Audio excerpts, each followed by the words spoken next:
કે સદગુરુ માથે હોય તો જ આની ગમ પડે એમ છે, નકર પડે એમ નથી. પણ આપણને મનને આવું ગણાય ને, આવું છે કે ના ના મારે બધું ગણાઈ ગયું છે, હવે મારે કઈ જાણવા પડવું નથી. પણ નહીં, સદગુરુ વિશે તો જ તમે પરિપૂર્ણ છો, નકર નથી. અને સદગુરુ ને મળી જવાનું છે. સદગુરુ કરીએ કાંઈ નહીં થાય, એને મળી જવાનું છે. પાણીનો ગ્લાસ એક ગોળામાં નાખી દઈએ ને કોઈ પછી જુદો ન પડે, આવી રીતે મળી જવાનું છે. એટલે કીધું કે સદગુરુ વિના કોણ ઓળખાવે? અખંડ આઈટમ રામ, કે અખંડ છે. એ આખોય નથી, પાય નથી, પોણોય નથી. એ જેમ છે એમ છે, એમાંથી કઈ લઈ શકાય એમ નથી, કઈ નાખી શકાય એમ નથી. એ જેમનો તેમ છે. એટલે અખંડ આઈટમ રામ કીધું કે એ સ્વરભર ભીરો છે. એ ક્યાંય એક ફરી હણી મૂકો એટલી જગ્યા ખાલી નથી. કે માછલી જળમાં છે પણ તરસી હતી. એક ભાઈ ગયા કે મને આત્મા સાક્ષાત્કાર કરાવો, તો કે માછલી પાસે જાવ. તો એ માછલી પાસે ગયો, એને ભાષા આવી તો કે મારે આત્મા સાક્ષાત્કાર કરવો છે કે, તો કે મને તરસ લાગી છે કે મને એક લોટો ભરી ગયો ને કે પાણીનો હું પી લઉં ને પછી તમને વાત કરું કે કહું કે અરે માછલી, તારી આજુમાં બાજુમાં ઉપર નીચે ચારે બાજુ જળ અને તું દર્શી છો. કે મારે તને એ જ કહેવું છે કે તારી આજુમાં બાજુમાં જ્યાં દેખું ત્યાં તેરા નૂર ન દેખે તો મેરી કશું. તો તું કેમ આત્મા સાક્ષાત્કારનું મને મારી પાસે આવ્યો છે? પણ ઉલટું થવું પડે ને માછલીને. પાણી પીવું હોય તો એને ઉલટું થવું પડે. એમ આપણે આ મોહ માયાની ઝાળમાં આમાં ઘસા પૈસા થઈ, આમાં નથી રહી શકતા. એ ઘડીએ એક ઘડી મનને આમ કાબુમાં લઈએ છીએ ને પણ વયું જાય છે. એ રીતે આપણે રહેતું જ નથી, વયું જ જાય છે. ખબર પડે તેમ થાય ઘરે આ કારે વયું ગયું છે. પણ આપણે આમાં બહુ રેસા પૈસા છે, મોહ માયામાં. એટલે કીધું કે સતગુરુ વિના કોણ ઓળખાવે? આપણે આવો વિચાર કરવો જોઈએ કે આપણે કેવા હતા અને આપણે અત્યારે કેવા છીએ. આપણે પોતે પોતાનો જ વિચાર કરવાનો છે, બીજા કોઈનો નથી કરવાનો. કે તારી તને ખબર હોય, તારા મનની, મારા મનની મને ખબર હોય કે હું કરું છું કે તું હું કરીશ. આ બધા એકબીજાને હદાય હવને ખબર હોય, કોઈ નથી ખબર પડતી. એટલે આપણે આપણું જ જોવાનું છે. પણ આપણે અત્યાર સુધી શું કર્યું? આપણે બીજાનું જ જોયું છે, આપણે આપણું નથી જોયું.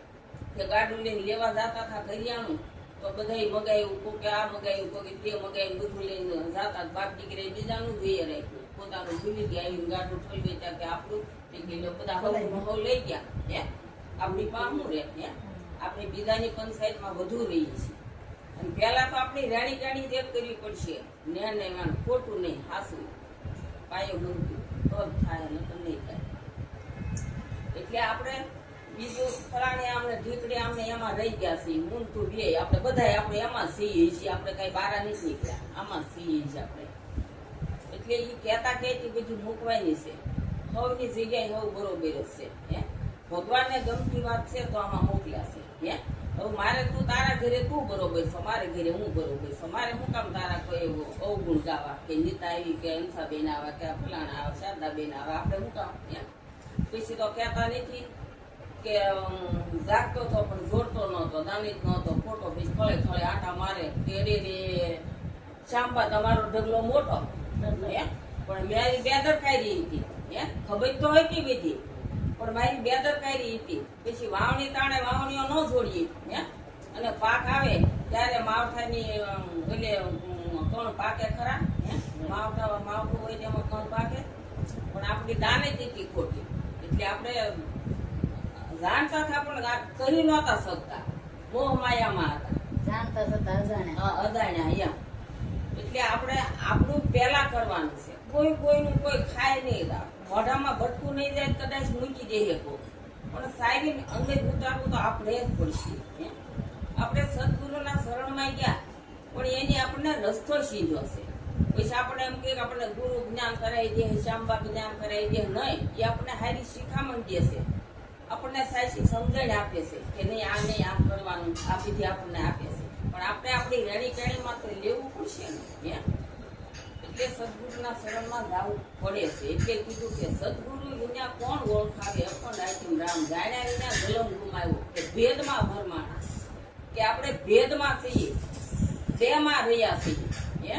બેમાં એટલે બેમાં નહીં રહેવાનું, એકમાં આવવાનું છે. એક જ તત્વ પ્રગટ સૌ લોકમાં, બીજું માને ભ્રમણા વિધિ થાય. કીધું કે તારો પ્રભુ તારામાં જ વસ્યો છે, ક્યાંય બીજે નથી. કે તારો પ્રભુ તારામાં વસ્યો, પણ કોઈની આડ પડી છે? આપણી નાપડી પડી છે, આપણી જ આડ પડી છે, બીજા કોઈની નથી પડી. એટલે આપણે આપણામાં જ ડોક્યું કરવાનું, બીજે ક્યાંય નથી કરવાનું. પણ જ્યાં દેખું કે આ બધે ભગવાન સર ભરત ભીરો છે, ક્યાંય ખાલી જગ્યા એની વિનાની નથી. બહાર જોવું તો અંદર જોવો, જ્યાં જોવો ના સરાસરમાં એનો વાસ છે. પણ જાણ્યા વિના જલમ ગુમાવ્યો છે. અને સદગુરુ વિના કોણ ઓળખાવે? કે તારો પ્રભુ તારામાં જ વિશ્ય છે, તારી આટ પડી છે. સંતો એ બધું ચોખ્ખું કહી દીધું છે. પણ પાણીનો સ્વભાવ છે ને, તે નિશાહો હોય ના ધોળે, એ કઈ ઢાળ ઉપર ન ધોળે. આપણે આ બધા એના ગુમલા ગાઈએ છીએ, એની યાદી કરીએ છીએ, પણ શા માટે એની યાદી કરીએ છીએ? એ કઈ કમાણી કરીને વિયાઈ ગયા છે. એટલે એના આપણે ત્રીજી પેઢી ગટા દાદા નામે આપણને નહીં આવડતું હોય. કેમ નહીં આવડતું? માયેની ગોળી વાળી વિયાઈ ગયા છે.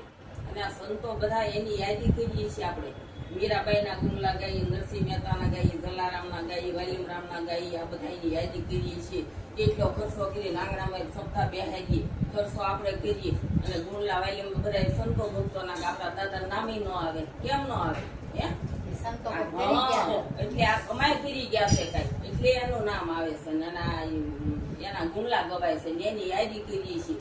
અને એના તલાવડા ભરાઈ ગયા છે, અને આપણે ખોબ લઈ ગયા પાણી પીએ છીએ, એની યાદી કરીએ છીએ. બસ બોલો સદગુરુ મહારાજ. એનો એઠો આપણે ખાઈ છે ને સંતોનો.